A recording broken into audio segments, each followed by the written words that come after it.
Okay. I should have started this sooner, but I'm moving everything around. We're in our house.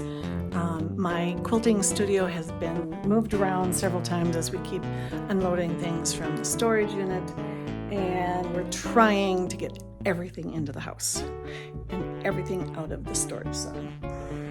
So I have an old Singer in a cabinet. I have a desk. Oh, my Bernina was that, or baby lock was over there. I have hung up some of my artwork. Oh, Mary Lingen, I love you, Mary. And I'm so excited to have.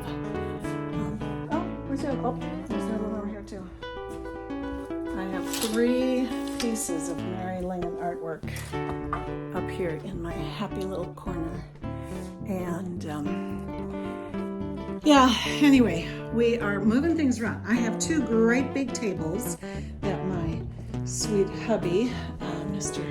Taldar Handsome Helpful, has made for me. We had one of them in here, but it just took up too much room, so we're moving that back. But anyway, yeah, I'm gonna move some things around. So you're just gonna sit right up here and